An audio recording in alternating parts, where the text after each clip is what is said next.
You want to support Roland Martin Unfiltered? Be sure to join our Bring the Funk fan club. Every dollar that you give to us supports our daily digital show. There's only one daily digital show out here that keeps it black and keep it real as Roland Martin Unfiltered. Support the Roland Martin Unfiltered daily digital show by going to RolandMartinUnfiltered.com. You can make this possible. Folks, we're days away from the Democratic primary in Virginia, where there are several African Americans who are running for governor. One of them is Lieutenant Governor Justin Fairfax. He, of course, was deemed to be the leading front runner when he won just 4 years ago. But a couple of women made accusations against him, and he, of course, responded to that. And then also has criticized even the leading candidate in the polls, Terry McAuliffe, of one supporting that and also calling for his resignation moments after an accusation was made. He even challenged McAuliffe on the issue during one of the debates. He joins us right now. Lieutenant Governor Fairfax, glad to have you on Roland Martin Unfiltered. This has not been, you saw this looking a lot different 4 years ago. A lot of things have happened over the past 4 years. Polls are showing the former Governor Terry McAuliffe with a huge lead. How do you overcome that in the last 3 weeks or so before the actual primary? What is your plan? How are you doing that? Well, Roland, thank you again for having us on. And what we're doing is taking our message directly to the voters, as we've always done. And the voters are responding. We have a powerful message around fighting for justice, fairness, and opportunity, and also making historic investments in education here in Virginia. We put forward the most historic, transformational, intergenerational investment plan in our public schools in the history of the Commonwealth, called our 40-30-10 plan. We'd rebuild and reimagine every public school at least 40 years old with a $30 billion investment, and would do that within the next 10 years. We'd also raise teacher pay above the national average for the first time ever in Virginia. And we would also guarantee a summer enrichment or employment opportunity to every young person here in the Commonwealth. And so the success that we've achieved now over the last nearly 4 years that I've served as Lieutenant Governor of Virginia has been just really astounding. We have made so much progress, raising wages, abolishing the death penalty, cast tiebreaking votes to expand Medicaid in Virginia. And so now 550,000 more Virginians have health insurance today as a result. I also cast a tiebreaking vote to legalize personal use amounts of marijuana here in Virginia, becoming the first state to do so. So we are really lifting people up, dealing with racial injustice in our Commonwealth, and that is a powerful record, and it's one that's resonating tremendously with the voters around the Commonwealth. I'm playing a video right now. This is a video of you talking to folks who were voting early in September 2020. What has been the response that you've seen out there? Again, polling is one thing, but what are you seeing, hearing from the voters? And that's really what it boils down to, Roland. It's the voters. And we're hearing that the voters are really focused on the policies that are going to impact their families positively. They want a leadership that's been there with them on the ground, fighting through this COVID-19 pandemic, dealing with issues around racial injustice and criminal justice reform and police reform. These are all things that we have led on. And so what you're hearing, again, from the voters and in communities is really a focus on that message and on that record of success that we've had. And so we go into this election in 5 days on June the 8th. With a sense that we really, really are energizing people, and we want to make sure that message carries through. We also, as you know, have run for statewide office before here in the Commonwealth of Virginia against very well-funded candidates, and the voters have always shown up for us at the ballot box in every part of Virginia, at Hampton Roads, and where I will be actually this weekend, Southwest Virginia, Northern Virginia, Richmond area, Eastern Shore of the Valley. I mean, we've traveled all around Virginia and really are meeting people where they are with a powerful, authentic message. And that's, I think, what we are very excited about going into this election day. You were hit with accusations of sexual assault. You fought back against those. They called for actual impeachment hearings. Your response was you will cooperate in any criminal investigation. And during one of those debates, you challenged Terry McAuliffe on this issue. You were not afraid at all to demand that he speak to the issue during one of those debates. Yes, Roland. These accusations were false from the second that they were made, and obviously politically motivated. This has been over 2 years now since these were made at a politically opportune time. You'll recall in February of 2019, there was a great deal of unrest here in Virginia and some speculation that I might be elevated to the governorship at that point, and it was precisely then that these accusations and the machinations behind them really kicked into high gear. But we knew what the truth was from day one. And that's why 2 years later, people have seen the evidence. They know that they're false. And they frankly don't like that kind of politics. And so we really need to get to a place where people are not weaponizing these sorts of things, that we have investigations and due process and get to the truth. And when we find out that these are false, we need to really have accountability in those instances. And so I've also heard from the voters that they're proud that we stood up, that we had courage, that we were transparent, we focused on the truth,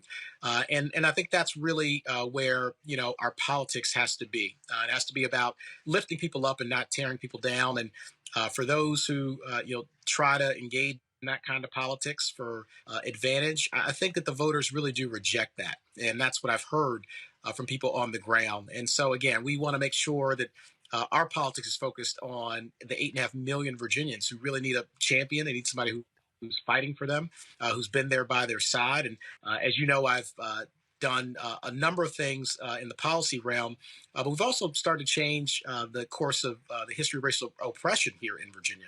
A week and a half into my role as lieutenant governor, I protested the honoring of Confederate generals, a tradition that had been carried on in the Senate of Virginia for 150 years. And I'm proud to say that today, that 150-year-old tradition of honoring those Confederate generals has been broken. And it no longer happens. It's that kind of courage and leadership and standing up against what we have seen in the past, the worst aspects of our politics and our history, that we need to carry us forward into the future. And so the progress and the success that we've had in this role, again, expanding Medicaid, making record investments in our educational system, focusing on criminal justice reform, those are all things that the voters care deeply about. And so they see through a lot of the smoke screens in politics and instead focus on their families and their communities and lifting them up. And that's what I've done from day one. And that's why we've garnered so much support over the course of many years. Question from panel, Amisha Cross. We got video playing. You were at a Stop the Asian Hate rally. We're playing that. Amisha Cross, your question for Justin Fairfax. Lieutenant Governor Absolutely. Fairfax. Lieutenant Governor Fairfax, thanks so much for your commitment, not only to equity, but also to advancing education, healthcare, so many things across the state of Virginia, the Commonwealth. As we move forward in this election process, obviously it's going to be tough. It's a tough ride. What do you think are some of the things that you have to prove in order to stand out here? You've definitely got the record, but beyond that, to get people to turn out, to get people to push that button, to finally, envelope around you again, because if this election had been held just a few years ago, I think you would have been the top choice. Today, things look slightly different. We know your record. What do you think it's going to take? Thank you, Misha. I think what it's going to take is, again, us getting our message directly to the voters. And I think the voters really want someone who is willing to fight for them, to stand up for what's right. And particularly as we've come out of this COVID-19 pandemic, which has impacted every aspect of our lives, our economy, our educational system for our children, our healthcare delivery system. They really are facing some of the toughest crises that they've ever had in their lives, and they're experiencing tremendous amounts of hardship. And I think that they want to have someone who has proven that they're willing to stand up, that they're willing to fight under tough circumstances against the really focus in on them and lifting them and their families up. And so you mentioned the course of the last several years, we have had to, really stay focused through a lot of what goes on in politics. And what I hear, though, from so many people is that they're proud and they're happy that they have someone in my position who has been willing to stand up with courage, again, against so many of the forces that we have seen historically that have kept people back, that have left people behind, and that have kept communities from thriving. And particularly when you talk about African American communities, they have suffered the brunt of so much discrimination, of so many efforts to undermine them over the course of many generations. And so it's important to have someone who is willing to go out there and to fight and to have courage and to achieve results. And that's really what we have shown that we have the ability and the drive to do. And I think that that's resonating with so many voters of all backgrounds throughout the Commonwealth. And that's what we're focusing in on in our message going forward. Reese? Lieutenant Governor, I'm not a Virginia resident, but I have the misfortune of sharing the television market. So I have noticed that your opponents are up on the air with quite a bit of ads, and I haven't seen any ads for your campaign. Do you have a strategy? I know that you're the lieutenant governor, so one would think that that would be kind of a built-in recognition and awareness of your record, which, as you've laid out, is quite impressive. But do you have a strategy to reach maybe low engaged, people who are not necessarily out there going to events and things like that, particularly in a pandemic, to reach those and remind people of your record? Because I will say that the ads that I have seen from your opponents are pretty impressive. So how are you combating kind of that disadvantage that you have by not being up on the airwaves? Yes, great question. And one of the things that we have really prioritized is being out in the communities. We have a tremendous network of supporters all around the Commonwealth of Virginia who have been not only carrying our message during the course of this campaign, but really during the course of my entire service as Lieutenant Governor. And so people have gotten to fortunately see me, on the ground in their communities during some of the most trying times that we've had here in Virginia. And so you have seen, as you mentioned, a number of ads. I'm sure you'll see many, many more. There's many millions of dollars being poured into these races. But we've also been in races before where people have poured millions of dollars into those races, and we've been outspent before. But I think what is key here is voters really understanding and believing that you have their interests at heart, seeing that record, that you're willing to fight for what is right and to fight for them. And again, through COVID-19, through the unrest that we saw last year, where I was on the ground during the protests of police misconduct that were happening, the Confederate monuments, and I was really always with the people, and I've always been with the people. And they've been with me throughout my service. And so it really is that deep set of connections. It's those networks, those authentic relationships that we've developed over the course of my time, both before I came to office and certainly during my time in office, that really is energizing a lot of what we're doing. So you've seen races also around the country where people have spent, many, many millions of dollars, and it hasn't necessarily translated in the ways that people expected. So it's important for us to continue to deliver that message, continue to reach out, and it's something that I look forward to doing over the course of the next 5 days as we get up to June 8th for the election. Justin Fairfax. Thank you all very much. Hold on. Greg Carr, your question. Greg, Lieutenant Governor, hold on 1 second. Greg, I think you're on mute. Greg? Oh, yeah, there I am. There you go. Sorry. Go ahead, Greg. Yeah, thank you, brother. Thank you, Roland. And it's good to see you, Brother Fairfax. I Great promise you, man, you, it seemed like you're the hardest working man in Virginia. Every time I look up, it seemed like you are everywhere. I think you done met every one of them 8.5 million voters or people in Virginia. Because I'm like, does anybody else work in the government but Justin Fairfax? I see him everywhere, which actually leads me to the question about, not only June 8th, but beyond.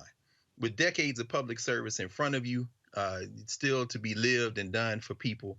In the short term, what's the ground game strategy for the 8th? I know you've been out there every single day up to the 8th. I mean, and to kind of piggyback on Reese's question of infrastructure and campaign infrastructure. What's your game plan then? And then it looks like Virginia's gone blue. So how do you see this state continuing to move in that progressive direction that you've led in as we look out over the next term of years in terms of the future of Virginia? Yes. Thank you, Brother Carr. Great questions. Yes. First, with regards to campaign and infrastructure, again, we are. I'm continuing actually when I leave here. I'll be getting back on the road and focusing on meeting so many more of not only our supporters but folks who we want to be engaged in this election, because we know that really voters are focused in a way like I've never seen on their own economic security, on their own healthcare access, because COVID-19 has just brought home so many of the challenges and brought into stark relief to the inequality that exists in our society. And so they really are focused on your message and how you're actively working to make sure that they have more secure and brighter futures for them, their children, their grandchildren. And so we'll continue to work through our networks, to work through the relationships that we've developed over the course of years to get those messages out. And when you talk about Virginia as a whole, it absolutely has been continuing to trend blue. When I was elected in 2017, it was with the most votes in the history of the Commonwealth for lieutenant governor, 1.36 million votes in that general election. And what we have seen is that our General Assembly has now come into Democratic hands. We have achieved tremendous progress as a result. As I've mentioned, we've abolished the death penalty, becoming the first Southern state to have done so, expanded Medicaid on my tie-breaking votes and the works of so many other people. And again, legalizing marijuana, raising the minimum wage, investing in our education system. And so these are all things that we've been able to achieve by speaking directly to voters, by speaking directly to the concerns, the issues that they have had, and also by having courage, standing up for what we know is right. And again, here in the Commonwealth of Virginia, which has such a long history, as you know, over 400 years of history. And in that history are so many instances and examples of structures and systems that have really kept communities back, particularly African-American communities. And so now there's really an awakening, and people are saying that we want to go in a different direction when it comes to the future of our Commonwealth. And we need folks who have courage, who have fought alongside us to make those things happen. And so we're going to continue to have that courage to stand up, to fight, and to have that message be delivered. And so that's really what we're doing, not only for the next several days, but as you mentioned, going into the future, which we know will be very different and much more positive as a result of the work that we're doing together. Mm-hmm. Governor Justin Fairfax, we certainly appreciate it. Thank you so very much for joining us here on Roland Martin Unfiltered. And as always, an alpha man who is doing good things. We'll see what happens on June 8th. Thanks a lot. Great. Thank you all so much. God bless you. Take care. Thank you very much. Folks, back to our Roland Martin Unfiltered video in just one moment. It's time to be smart. When we control our institutions, we win. This is the most important news show on television of any racial background. Y'all put $2, $3, $4, $5, $10, $15, $20, $30 on this and keep this going. What you've done, Roland, since this crisis came out in full bloom. Anybody watching this, tell your friends. Go back and look at the last 2 weeks, especially of Roland Martin Unfiltered. I mean, hell, go back and look at the last 2 days. You've had sitting United States senators today, Klobuchar and Harris. Whatever you have that you can bring to Roland Martin Unfiltered to support it, please do, because this information may literally save your life. Watch Roland Martin Unfiltered daily at 6 p.m. Eastern on YouTube, Facebook, or Periscope, or go to RolandMartinUnfiltered.com. Support the Roland Martin Unfiltered Daily Digital Show by going to RolandMartinUnfiltered.com. Our goal is to get 20,000 of our fans contributing $50 each for the whole year. You can make this possible. RolandMartinUnfiltered.com.